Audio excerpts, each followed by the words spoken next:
Hello world, and welcome back. It's been a hot minute. I actually don't remember the last time that I made a video. It's been a few months at this point. Yeah, so I am here with my 2022 bullet journal setup, very late. And we're gonna chat a little bit. I went into this voiceover thinking that I would probably leave a lot of open space to just do some chill music while the footage of the setup rolls. But every time I have intended to do that, I've talked through the entire video. So I make no promises. So yeah, I make no promises. Manage your expectations how you will. Yeah, so 2021 happened and then it ended, and that was great.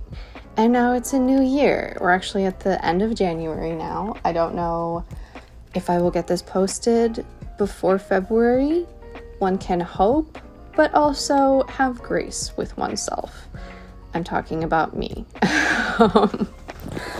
My life has been a lot, not bad, just a lot of good, some bad. Mostly a whole lot of stuff that is difficult for me to put into words, but a generalized feeling of no inspiration or motivation to use my bullet journal. I think that's probably the best way that I can articulate that. I really fell off of using my bullet journal at the end of last year. And quite honestly, I have still been barely using it, which is really sad. I have a desire to, but no motivation to. Does that make sense? I feel like that makes sense. And that describes very well what I am feeling. I want to use it, but I'm not motivated to use it, which is just a pain. And I went so many rounds of trying to figure out what journal I wanted to use. There was a hot minute 1 week in December where I was considering not doing a bullet journal in 2022. Mommy? Hello, child. I looked at other planners, ones that I haven't used, ones that I've used before. I looked at do I want to try and do binder kind of a system? I spent a solid couple of days on Etsy researching traveler's notebook options. I really opened up my options in terms of what I wanted to do, because I knew I wasn't happy with what I had been doing.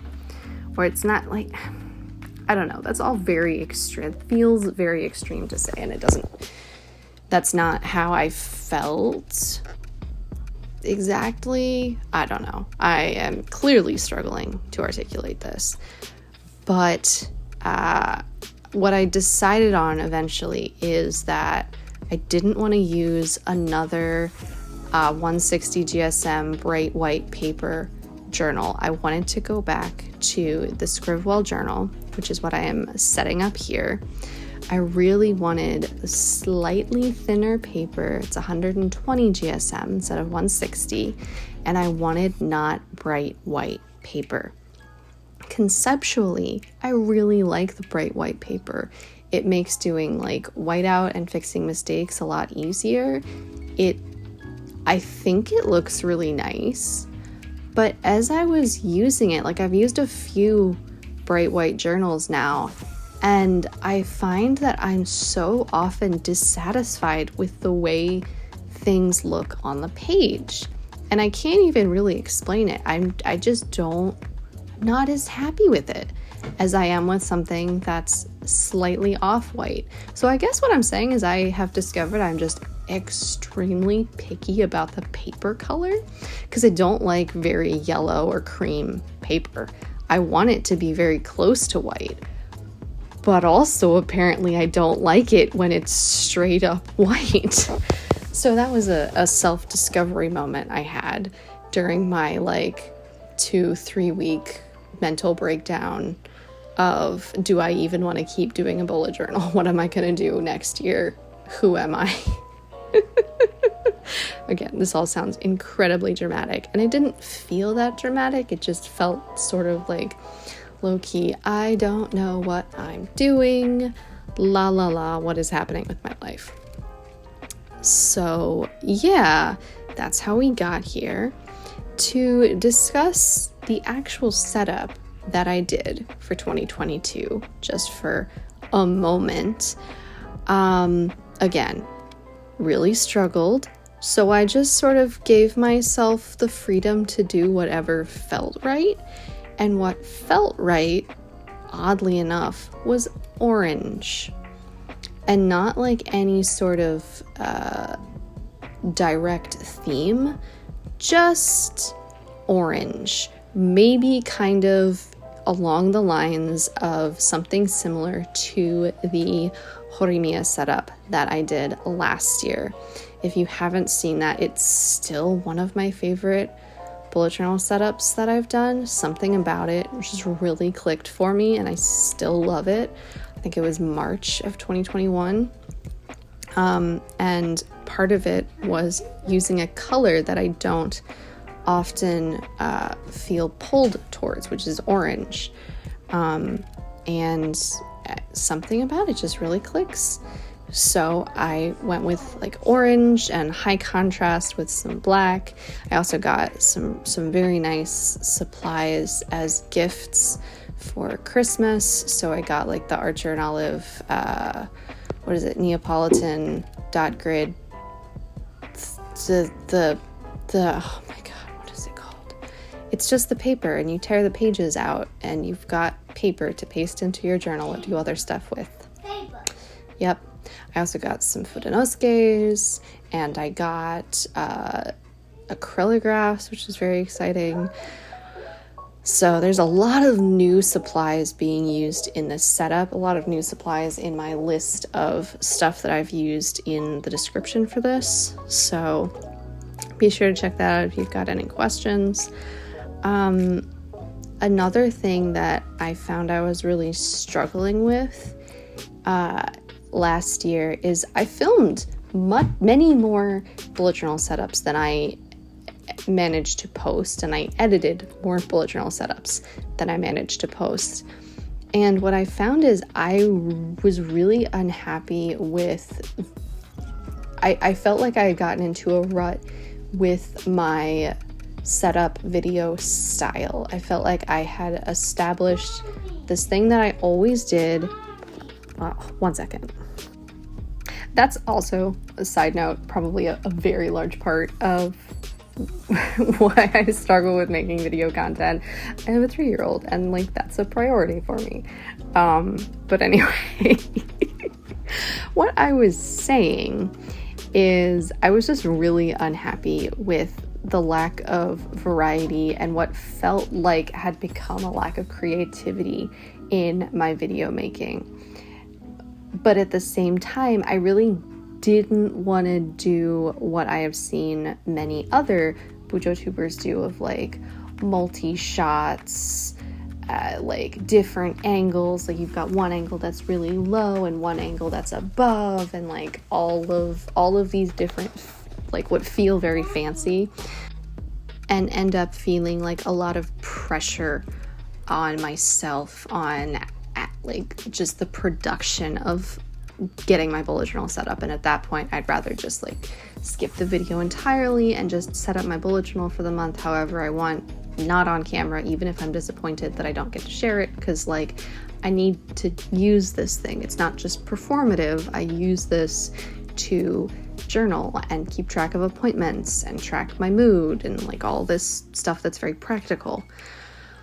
So I have tried to do kind of a more balanced thing, a gentle approach that feels right for me, of like not a straight top-down shot. So you can see there's a little bit more interest in the angle. I pulled I've got a gooseneck tripod, and I pulled that back out to try and use it so I could move my phone around as I was filming, to try and have a little bit more dynamic options of like shots that fit what I was working on. I think that makes sense. I think people that make YouTube videos like kind of get an idea in like an amateur filmmaker sense. Wow, that just went like way out. I'm sorry. Yeah, but my entire point here is trying to articulate a little bit of what I've been struggling with for reasons. So that's how we ended up here. Oh my goodness, I don't know. And I gave myself permission to make little mini calendars on the computer and print them out.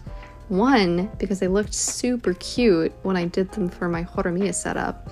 And two, because who wants to write out 365 numbers? Who wants to do that?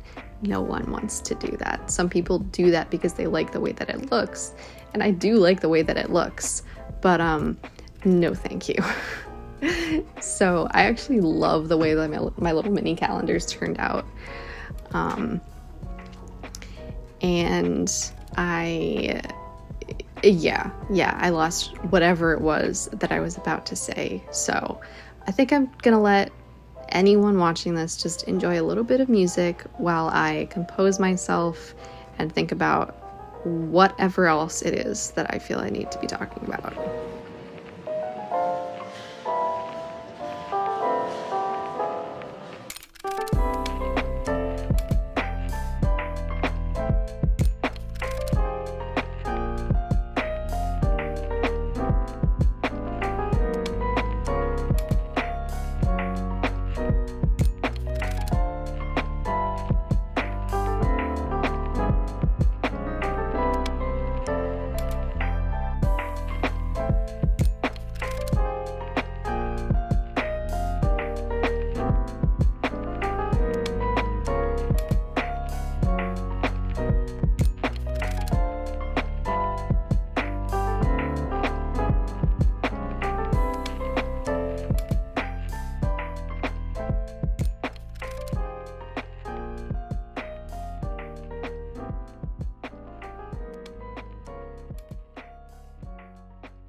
This is a bit of a funny choice that I made, and I'm gonna stick by it, even though it might have been the wrong choice. Let me explain.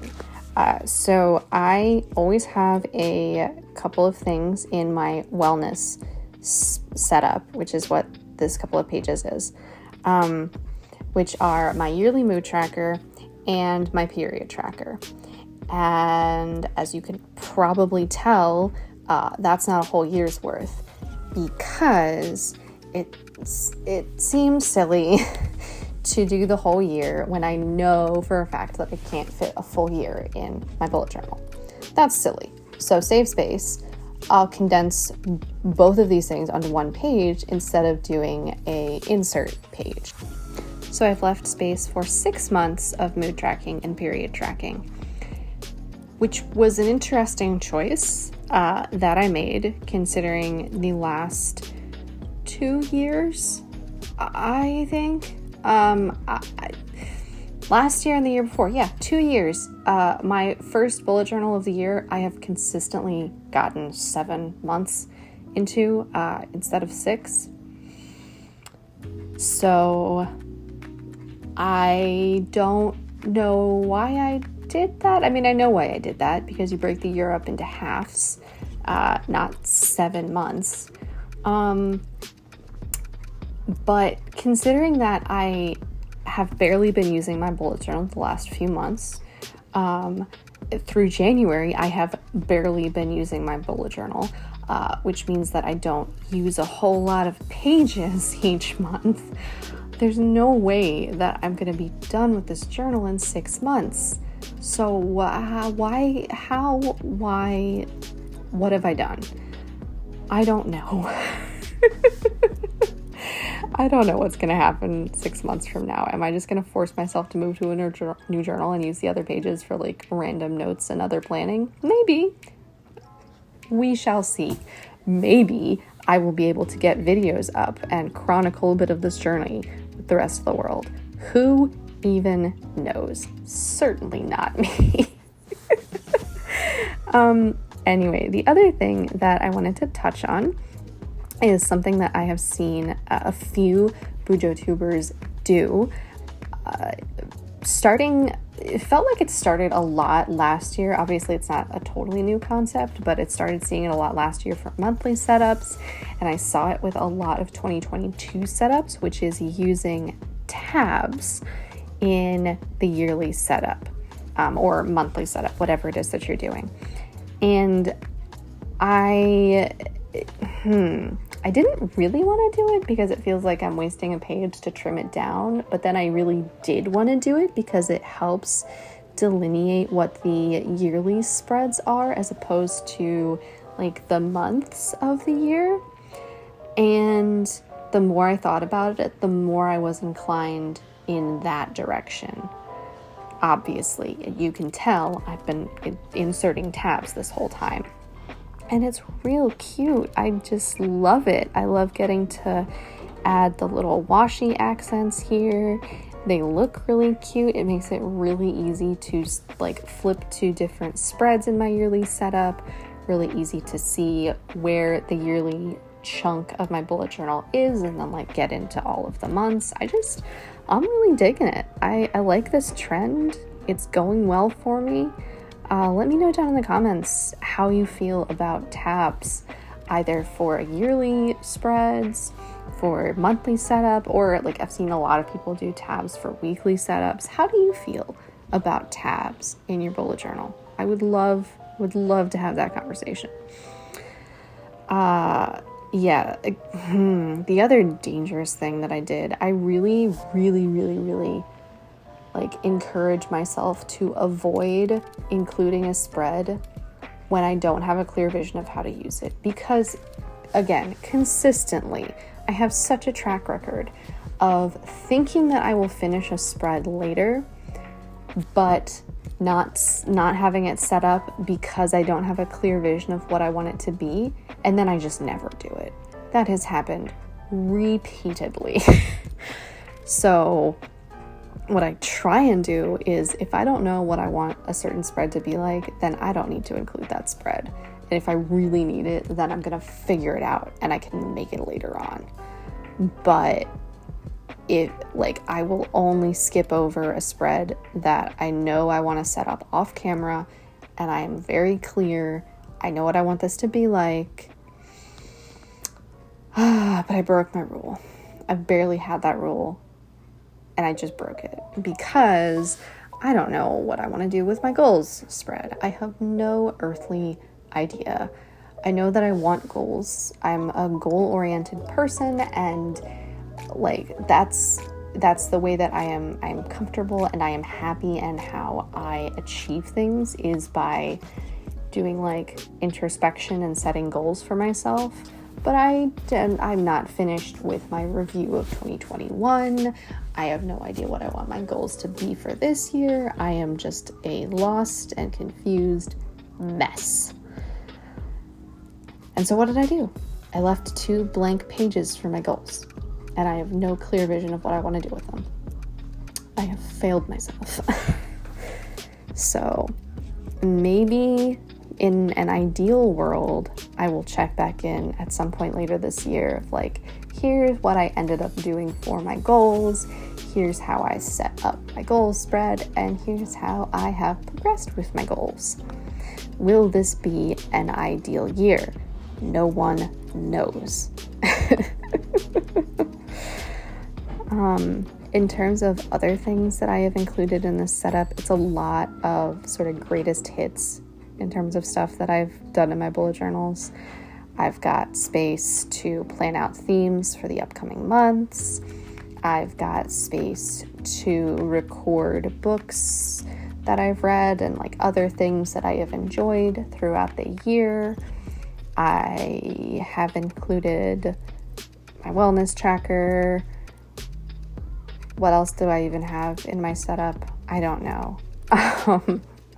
Yeah, it's a lot of stuff that I've set up before, I've talked about before, I've explained before. So if I know I'm going really fast, which is an odd thing to say for a 25-minute video, but if there's anything that you want me to be like, oh yeah, here's the explanation of what this spread is and how I intend to use it, just let me know in the comments and I'll be happy to explain myself.